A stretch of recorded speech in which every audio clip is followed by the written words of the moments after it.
الحمد لله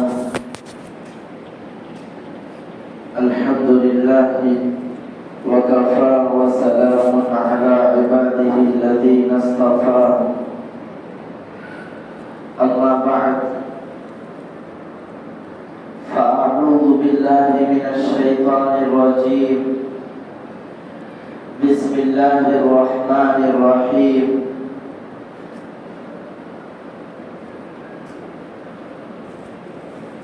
قال الله تعالى في القرآن المجيد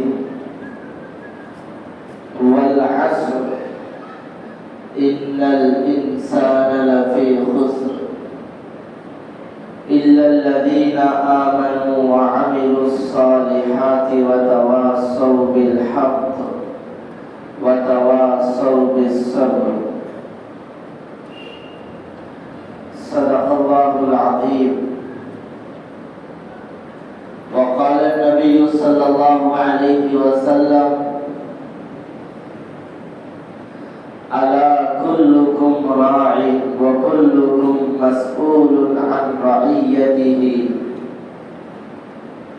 أو كما قال عليه الصلاة والتسليم. اللهم صل على سيدنا محمد في أول كلامنا. اللهم صل على سيدنا محمد في أوسط كلامنا. اللهم صل على سيدنا محمد في آخر كلامنا. میرے نہایت معزز بزرگوں اور عزیز ساتھیوں،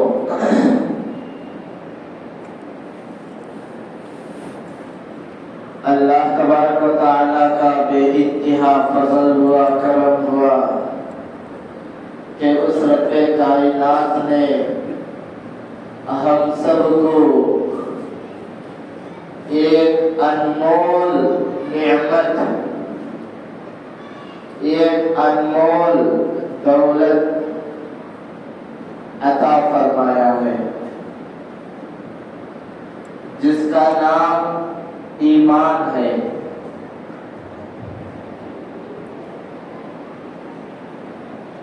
اس روئے زمین پر تمام دنیا میں ہر اعتبار سے اگر دیکھا جائے تو ایمان سے بڑھ کر کوئی چیز اس دنیا میں ہے ہی نہیں۔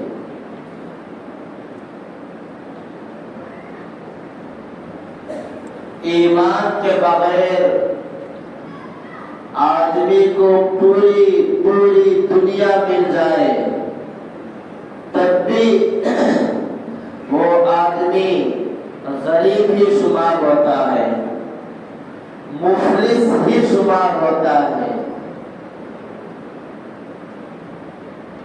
اور اگر صرف کسی آدمی کے پاس ایمان ہے، مال و دولت کچھ بھی نہیں ہے، تب بھی وہ آدمی مالدار شمار ہوتا ہے، مفلس شمار نہیں ہوتا۔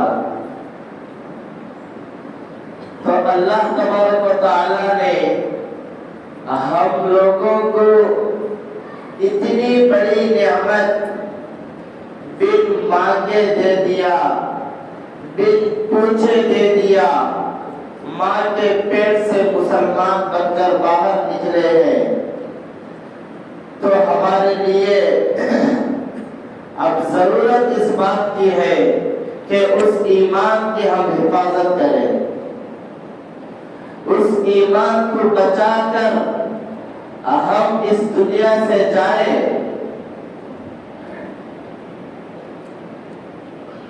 اور اس ایمان کو اور بھی مضبوط کریں، اور بھی مضبوط کرنے کی ضرورت ہے۔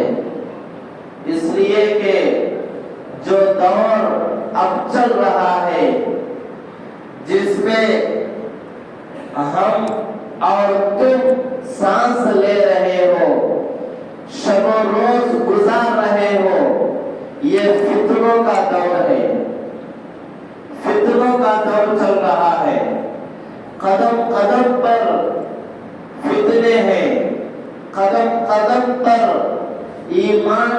ڈاکہ ڈالنے والے ڈاکو بیٹھے ہوئے ہیں۔ ہر اعتبار سے ایمان کو چھیننے کی کوشش کی جا رہی ہے۔ اگر بڑے آدمیوں سے موقع مل جائے تو ان کا ایمان چھین لیں گے، اور اگر چھوٹے چھوٹے بچے اگر ان سے ایمان لینے کا آسان راستہ ہے تو ان سے بھی ایمان لے لیں گے۔ ایسے چور، ایسے ڈاکو، ایسے رہزن آج مسلمانوں کے ایمان کے لیے لینے کے واسطے تیار بیٹھے ہوئے ہیں۔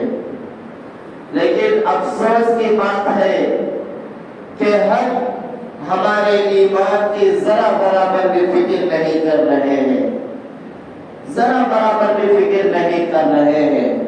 قرآن میں اللہ تعالیٰ فرماتا ہے والعصر، قسم ہے زمانے کی، زمانے کی قسم کھا کر اللہ تعالیٰ فرماتا ہے والعصر ان الانسان لفی خسر، سارے کے سارے انسان خسارے میں ہیں، سارے کے سارے انسان دھوکے میں ہیں، سارے کے سارے انسان غفلت میں ہیں، دھوکے میں ہیں، خسارے میں ہیں، پورے کے پورے انسان خسارے میں ہیں۔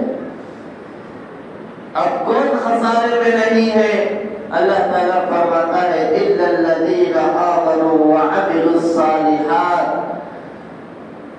وَتَوَاصَوْا بِالْحَقِّ وَتَوَاصَوْا بِالصَّبْرِ، جو بندے ایمان لے کر آئے اور نیک اعمال کرنے والے ہیں اور حق کی ترغیب دینے والے اور صبر کی تلقین کرنے والے، یہی لوگ کامیاب ہیں، یہی لوگ جنت کو جانے والے لوگ ہیں۔ تو میرے بھائیوں، اب ہم کو ضرورت اس بات کی ہے کہ ہم اپنے ایمان کی حفاظت کریں، ہم اپنے ایمان کو مضبوط کریں۔ ایمان مضبوط کس طرح سے ہوتا ہے؟ اعمال کی پختگی سے ایمان مضبوط ہوتا ہے۔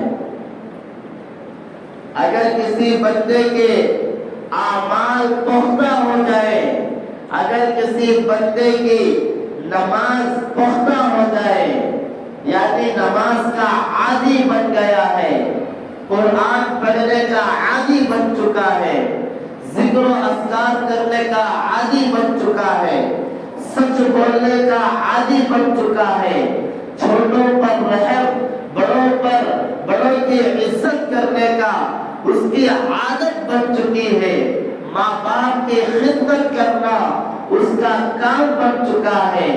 میرے بھائیوں، مسجد کو آنا اس کی طبیعت بن چکی ہے، یعنی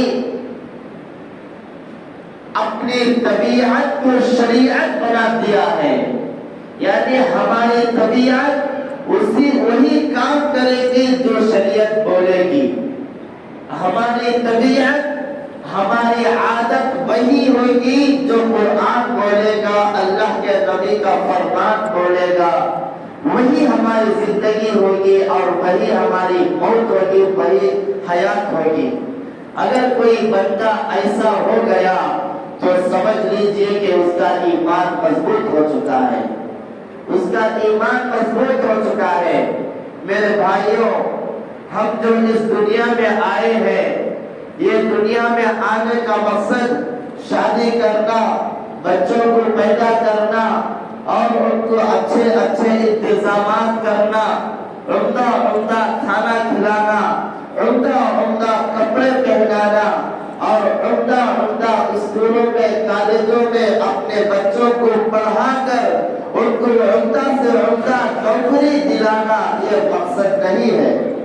ہم جو دنیا میں آئے ہیں، اللہ تعالیٰ جو دنیا میں پیدا کیا ہے، اس کے لیے ہم کو پیدا نہیں کیا ہے، بلکہ پیدا کرنے کے بعد ہمارے مقصد کو اللہ تعالیٰ نے بیان فرمایا ہے وَمَا خَلَقْتُ الْجِنَّ وَالْإِنسَ إِلَّا لِيَعْبُدُونَ۔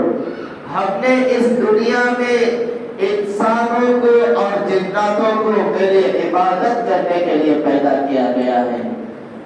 اللہ تعالیٰ کی عبادت کرنے کے لیے ہم اس دنیا میں آئے ہیں. ہم اپنے بیویوں کی غلامی کرنے، ہم اپنے بچوں کے غلام بن کر رہنے، ہم اپنے نفس کے غلام بننے کے لیے ہم اس دنیا میں نہیں آئے ہیں.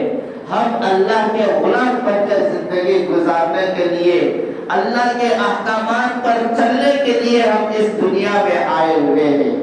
اگر کوئی بندہ اس طریقے سے زندگی گزار رہا ہے، اللہ کے احکامات کو مان رہا ہے، اللہ کے جو قرآن بتا رہا ہے، جو شریعت بتا رہی ہے، اگر کوئی بندہ اس پر چل رہا ہے تو میرے بھائیوں سمجھ لیجئے کہ وہی بندہ کامیاب ہونے والا، وہی بندہ کامیابی کو پہنچنے والا ہے، وہی بندہ کامیابی کو پہنچنے والا ہے. آج مسلمانوں کا ایمان کس طرح ہو چکا ہے آپ کو معلوم ہے. میں بتاتا ہوں کہ ہمارا ایمان پہاڑ کی طرح مضبوط ہونا چاہیے. ہمارا ایمان صحابہ کی طرح ہونا چاہیے. ہمارا ایمان صحابہ کا ایمان جیسا ہونا چاہیے، پہاڑوں کی طرح مضبوط ہونا چاہیے. لیکن ہمارا ایمان آج کل ایسا ہو چکا ہے جس طرح تالاب میں جو انڈے آتے ہیں، تالاب میں جس طرح صرف آ کر چلے جاتے ہیں، وہ اس طرح پھسے والا ایمان ہمارا آج کل ہو چکا ہے. اس طرح کے ایمان سے کام نہیں چلے گا. ہم اپنے ایمان کو مضبوط کرنے کی ضرورت ہے. مجھے بتائیے کہ آج جو میں نے بتایا ہے، چاروں طرف ڈاکو اور رہزن بیٹھے ہوئے ہیں ایمان کو لینے کے لیے. آج ہم اپنے بچوں کو اسکولوں میں بھیج کر بآسانی اپنے کاروبار میں لگے ہوئے ہیں، لیکن آپ کو معلوم ہے کہ اسکول میں کیا کیا جا رہا ہے. آج اسکولوں میں چھوٹے چھوٹے بچوں کے ذہنوں میں، چھوٹے چھوٹے معصوم ذہنوں میں دیوی اور دیوتاؤں کا تقدس بٹھایا جا رہا ہے. کفر اور مشرکانہ عقائد سے ان کو مانوس کیا جا رہا ہے. مسلمانوں کا جو روشن مستقبل ہے، جو روشن ماضی ہے، جو ہمارے علماء کرام نے جس طرح زندگی گزارے ہیں، اسلام کی جو روشن تاریخ ہے، اس تاریخ کو ہمارے مسلمان بچوں کے سامنے مسخ کر کے پیش کیا جا رہا ہے، خلق ملت کر کے پیش کیا جا رہا ہے. آج جہاں تک ہو سکے معصوم بچوں کا ایمان لینے اور ان کے دلوں میں کفر اور مشرکانہ عقیدوں کو بٹھانے کی حد الامکان کوشش کی جا رہی ہے، حد الامکان کوشش کی جا رہی ہے. لیکن ہم ہمارے بچوں سے غافل ہیں، ہمارے گھر کے نظام سے ہم غافل ہیں. تو میرے بھائیوں مجھے بتائیے کہ آپ بیٹھے ہوئے ہیں ایک جگہ پر، آپ کے سامنے ایک ہولناک بھڑکتی ہوئی آگ لگ چکی ہے، آگ لگ چکی ہے. اور اس آگ میں اگر آپ اٹھ کر اس آگ کو نہیں بجھائیں گے تو آپ کے بچے بھی اس آگ میں آ جائیں گے، آپ کے گھر والے بھی اس آگ میں آ جائیں گے، آپ کے محلے والے بھی اس آگ میں آ جائیں گے، آپ کے بستی والے بھی اس آگ میں آ جائیں گے. ایسی آگ لگی ہوئی ہے. تو عقل مند آدمی کیا کرتا ہے اس طرح کے ماحول میں؟ اسی طرح آرام سے بیٹھ کر وہاں پر آگ ایک کے بعد دوسرے کو جلا کر جا رہی ہے، یہاں بیٹھ کر افسوس کرتا ہے. یہ عقل مند کا کام ہے. وہاں پر آگ لگی ہوئی ہے، یہاں بیٹھ کر افسوس کر رہا ہے. یہ عقل مندوں کا کام نہیں ہے، بلکہ سب سے پہلے وہ جن آلات کے ذریعے سے، جن چیزوں کے ذریعے سے یہ آگ کو جو بجھایا جا سکتا ہے ان چیزوں کو منگواتا ہے، اور وہ چیزیں آنے تک اس کے قدرت میں، اس کے بس میں جہاں تک ہو سکے پانی کے ذریعے سے، مٹی کے ذریعے سے اس آگ کو بجھانے کی کوشش کرتا ہے. اور اس کام میں دوسرے اپنے محلے کے ساتھیوں کو بھی لاتا ہے کہ دیکھیے آگ لگ گئی ہے، اگر اس آگ کو ہم نہیں بجھائیں گے تو ہمارا پورے کا پورا محلہ، ہمارا پورے کی پوری بستی اس آگ میں تباہ ہو جائے گی، جل کر خاکستر ہو جائے گی، اس لیے اس آگ کو بجھانے میں میری مدد کیجیے۔ میرے بھائیوں، اگر اتنا بھی نہیں ہوا تو جہاں تک ہو سکے اس آگ کی لپیٹ میں پورا محلہ آ رہا ہے تو آدمی کیا کرے گا؟ سب سے پہلے اپنی بیوی کو اس میں سے آگ میں سے نکال لے گا، اس کے بعد اپنے چھوٹے چھوٹے بچے ان کو اس آگ سے بچانے کی کوشش کرے گا، اس کے بعد اپنے ماں کو اس آگ سے بچانے کی کوشش کرے گا۔ اگر اس کے بس میں اتنا بھی نہیں ہے تو کم از کم آخری درجے میں وہ خود اپنے آپ کو اس آگ سے بچانے کی کوشش کرے گا۔ تو میرے بھائیوں، آگ لگ چکی ہے ایمان کو جلانے کے لیے، ایمان کو، ہمارے ایمان کو سلب کرنے کے لیے۔ اس ہندوستان میں فتنوں کا دور شروع ہو چکا ہے، لیکن یہ بصیرت کی آنکھوں سے، بصیرت کی آنکھوں سے ہم چاروں طرف چل کر اگر غور کریں گے تو میرے بھائیوں معلوم ہوگا، ورنہ معلوم نہیں ہوگا۔ دین سے اتنی غفلت ہمارے اندر پائی جا رہی ہے، ہمارے سماج کے اندر اتنی غفلت اور اتنی سستی، اتنی کاہلی، اتنی حد سے زیادہ بڑھتی جا رہی ہے۔ تو میرے بھائیوں، اس آگ کی لپیٹ میں جو ایمان کو لینے والی ہے، اس میں سارے کے سارے آ جائیں گے، سارے کے سارے اس آگ کی لپیٹ میں آ جائیں گے۔ اگر آج میں آپ فجروں میں اٹھ کر فجر کی نماز میں اپنے بستر کو چھوڑ کر مسجد میں نہیں آئیں گے، ظہر میں اپنے کاروبار کو چھوڑ کر مسجد کو نہیں آئیں گے، عصر میں اپنے میٹنگوں کو چھوڑ کر مسجد میں نہیں آئیں گے، مغرب میں اللہ کے سامنے ہاتھ اٹھانے کے لیے، روٹے ہوئے رب کو بنانے کے لیے مسجد میں نہیں آئیں گے، عشاء میں ٹی وی کے سامنے حاضر ہونے سے وہ بند کر کے مسجد کو نہیں آئیں گے، تو میرے بھائیوں ہمارا مستقبل اتنا بھیانک ہونے والا ہے، اتنا بھیانک ہونے والا ہے۔ آج جو حالات گزر رہے ہیں، دیکھیے دوسرے ممالک میں، دوسرے گاؤں میں بارش کس طرح تیز ہوتی جا رہی ہے، لیکن ہمارے گاؤں میں بارش کا نام اور نشان نہیں ہے، آثار تلک نظر نہیں آ رہے ہیں۔ یہ کیوں نظر نہیں آ رہے؟ اللہ کے نبی علیہ السلام نے فرمایا وقت پر بارش نہ ہونا یہ بھی ایک فتنے کی علامت ہے، اللہ کے غصہ ہونے کی علامت ہے۔ آج یہ جو علامتیں ہمارے اوپر پائی جا رہی ہے، یہ روز روشن کی طرح آیا ہے، چاند جس طرح نظر آ رہا ہے، سورج جس طرح نظر آ رہا ہے، اس طرح کھلی ہوئی بات ہے کہ ہمارا رب ہم سے روٹھا ہوا ہے، ہمارا رب ہم سے ناراض ہے، لیکن اس کو منانے کے لیے کوئی بھی آگے نہیں آ رہا ہے، کوئی بھی آگے آنے والا نہیں ہے۔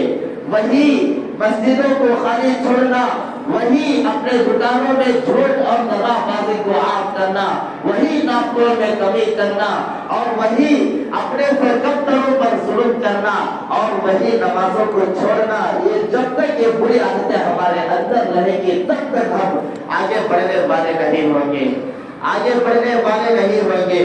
میرے بھائیوں، نمازوں سے اتنی دوری، نمازوں سے کیوں اتنے دور ہوتے چلے جا رہے ہو؟ نماز کو چھوڑنا معمولی بات ہے۔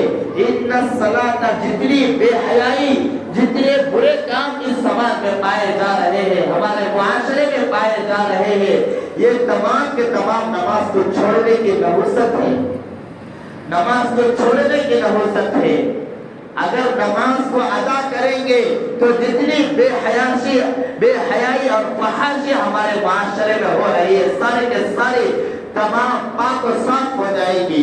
حضرت عمر فاروق رضی اللہ عنہ کے زمانے کا واقعہ ہے کہ ایک عاشق اپنے معشوقہ کے اوپر فدا ہو چکا تھا اور وہ بات کر رہا تھا اس سے، اور اب تک سامنے ملاقات نہیں ہوئی تھی، تو وہ عاشق اپنی معشوقہ کو کہتا ہے کہ ایک مرتبہ ایک مرتبہ آپ مجھ سے مل لیجیے، آپ کی جو جو خواہشات ہیں میں پوری کرنے کے لیے تیار ہوں۔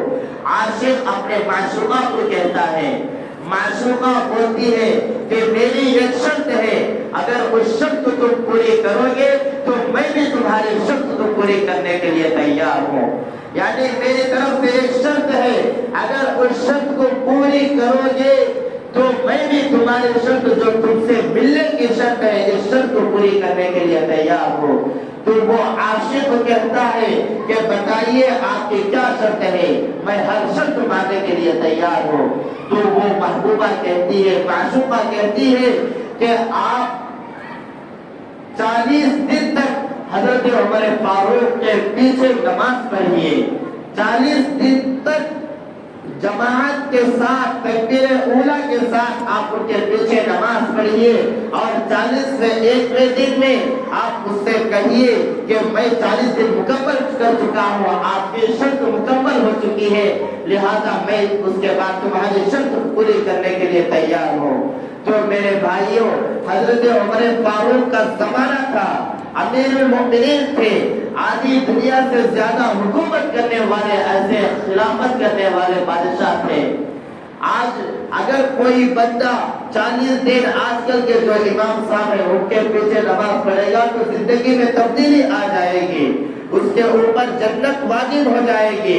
تکبیر اولیٰ کے ساتھ اگر کوئی نماز پڑھا، وہ تو حضرت عمر فاروق تھے، لہذا وہ عاشق اس شرط کو پورا کرنے کے لیے تیار ہو گیا اور نماز شروع کر دیا۔ 40 دن تک حضرت عمر فاروق کے پیچھے نماز پڑھا، 40 دن تک نماز پڑھا۔ اس کے بعد شرط پوری ہونے کے بعد اپنے محبوبہ سے ملا اور وہ کہتی ہے کہ شرط پوری ہو گئی، اب بتائیے کہاں ملنا ہے، کس طریقے سے ملنا ہے، میں آنے کے واسطے تیار ہوں۔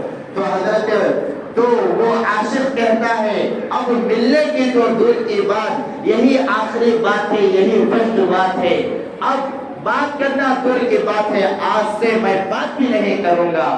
تو یہ واقعہ حضرت عمر فاروق کو معلوم ہوتا ہے، تو حضرت عمر فاروق کے زبان سے یہ قرآن کی آیت نکلتی ہے، ان الصلاۃ تنہی عن الفحشاء والمنکر، بے شک نماز بے حیائی کو روکتی ہے، بے حیائی کے اور فحاشی والے جتنے کام، بے شرم کے جو کام ہے، ان سارے کاموں کو نماز روکنے والی ہے۔ تو میرے بھائیوں، اپنی زندگیوں میں نماز کو لانے کی فکر کریں، معاشرہ تبھی پاک ہوگا۔ نماز کو چھوڑنا اتنی آسان بات نہیں ہے، تمام چیزیں اللہ تعالیٰ کی تعریف کرتی ہیں اس روئے زمین پر، وَإِن مِّن شَيْءٍ إِلَّا يُسَبِّحُ بِحَمْدِهِ وَلَٰكِن لَّا تَفْقَهُونَ تَسْبِيحَهُمْ۔ اس روئے زمین پر جتنی بھی چیزیں تمام کے تمام تعریف اللہ تعالیٰ کی کرتے ہیں۔ اس روئے زمین پر گدھا بھی ہے، اس روئے زمین پر کتا بھی ہے، اس روئے زمین پر خنزیر برا جانور سور بھی ہے۔ گدھا اس طرح سے اللہ تعالیٰ کی تعریف کرتا ہے، الحمدللہ الذی جعلنی حمارا ولم یجعلنی کلبا، اے اللہ تیری تعریف ہے، تو تعریف کے لائق ہے، تو نے مجھے گدھا بنایا ہے، کتا نہیں بنایا۔ کتا ان الفاظ سے اللہ تعالیٰ کی تعریف کرتا ہے، الحمدللہ الذی جعلنی کلبا ولم یجعلنی خنزیرا، اے اللہ تیرا شکر ہے، تیرا احسان ہے کہ تو نے مجھے کتا بنایا ہے، سور نہیں بنایا۔ لیکن دل پر ہاتھ رکھ کر یہ جملہ سنیے، سور اور خنزیر برا جانور کس طریقے سے اللہ تعالیٰ کی تعریف کرتا ہے، الحمدللہ الذی جعلنی خنزیرا ولم یجعلنی تارک الصلاۃ، اے اللہ تو نے، تیرا شکر ہے، تیرا احسان ہے کہ تو نے مجھے برا جانور خنزیر اور سور بنایا ہے لیکن نماز کو چھوڑنے والا نہیں بنایا۔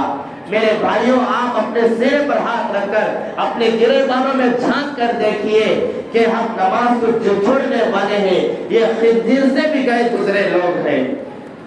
خنزیر خود توبہ کر رہا ہے کہ جو نماز کو چھوڑنے کا جو عذاب ہے، اس عذاب سے تو نے مجھے خنزیر بنا کر بچا لیا ہے۔ تو میرے بھائیوں، معاشرے کو پاک کرنے کی کوشش کریں، اپنے چھوٹے بچوں پر سخت نگرانی کریں، ان کے اسکول میں جو صحیح تعلیم دی جا رہی ہے ان کی تعلیم کے اوپر غور و فکر کریں کہ کہیں مشرکانہ عقائد ان کے ذہنوں میں نہیں بٹھایا جا رہا ہے، کہیں